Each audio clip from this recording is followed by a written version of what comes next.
Your Mind and How to Use It, a Manual of Practical Psychology, written by William Walker Atkinson, originally published on the year 1911. This book is in the public domain. Recording by Whisper of the Wind. Chapter 1.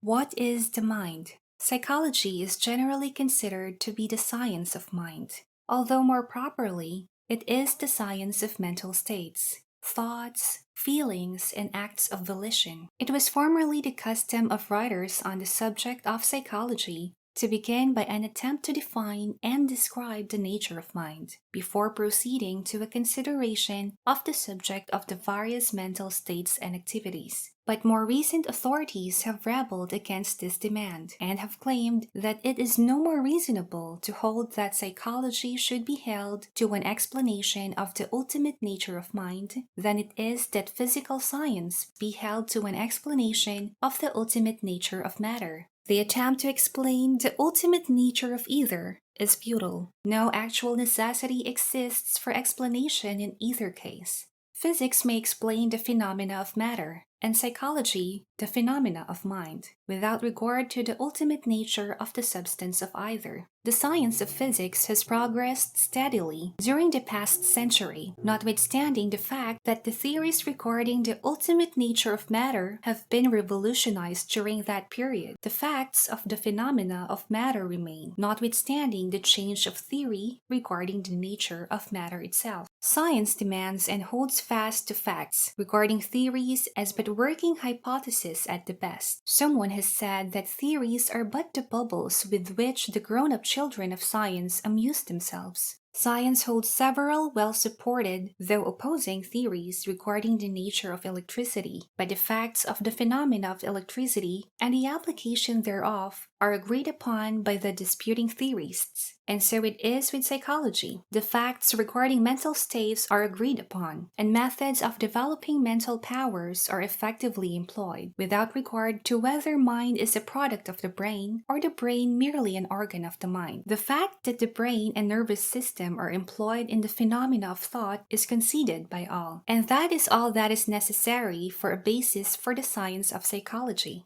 Disputes regarding the ultimate nature of mind are now generally passed over to the philosophers and metaphysicians, while psychology devotes its entire attention to studying the laws of mental activities and to discovering methods of mental development. Even philosophy is beginning to tire of the eternal why and is devoting its attention to the how phase of things. The pragmatic spirit has invaded the field of philosophy, expressing itself in the words of Professor William James, who said, "Pragmatism is the attitude of looking away from first things, principles, categories, supposed necessities, and of looking forward toward last things, fruits, consequences, facts." Modern psychology is essentially pragmatic in its treatment of the subject of the mind, leaving to metaphysics the old arguments and disputes regarding the ultimate nature of mind. It bends all its energies upon discovering the laws of mental activities and states, and developing methods whereby the mind may be trained to perform better and more work, to conserve its energies, to concentrate its forces. To modern psychology, the mind is something to be used, not merely something about which to speculate and theorize.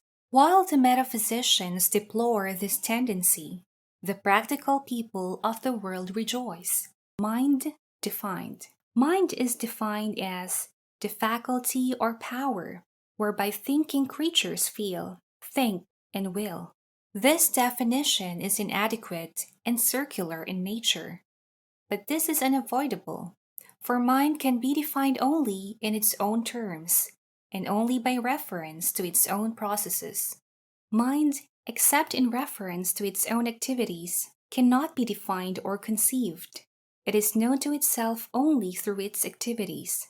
Mind without mental states is a mere abstraction, a word without a corresponding mental image or concept. Sir William Hamilton expressed the matter as clearly as possible when he said, "What we mean by mind is simply that which perceives, thinks, feels, wills, and desires. Without the perceiving, thinking, feeling, willing and desiring, it is impossible to form a clear conception or mental image of mind. Deprived of its phenomena, it becomes the merest abstraction. Think about that which thinks. Perhaps the simplest method of conveying the idea of the existence and nature of the mind is it attributed to a celebrated German teacher of psychology who was wont to begin his course by bidding his students think of something, his desk for example. Then he would say, "Now think of that which thinks about the desk." Then after a pause,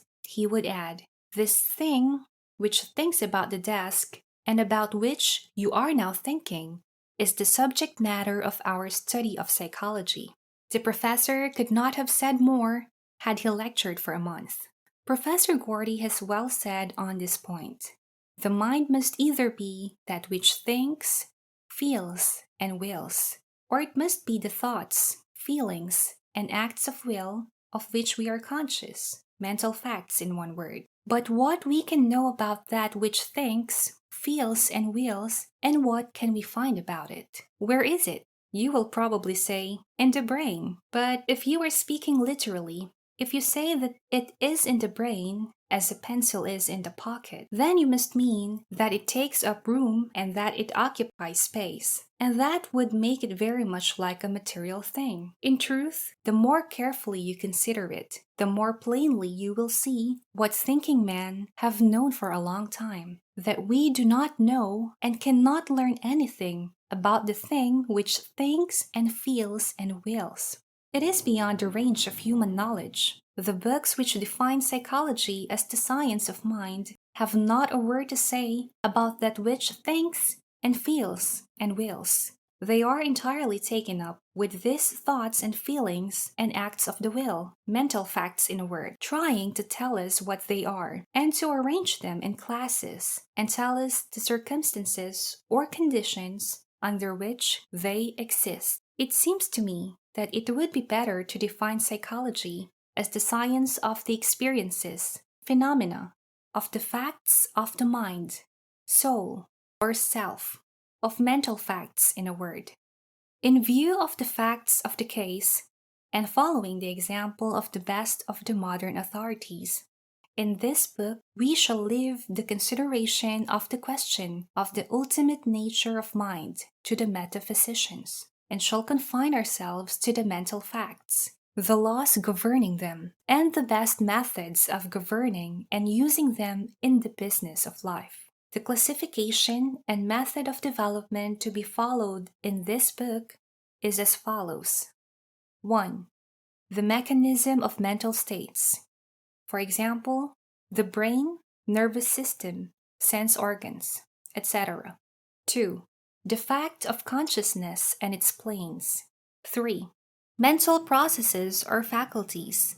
For example, sensation and perception, representation or imagination and memory, feeling or emotion, intellect, or reason and understanding, will or volition.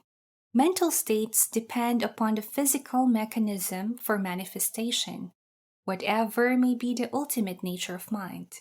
Mental states, whatever their special character, will be found to fit into one of the above 5 general classes of mental activities. End of Chapter 1.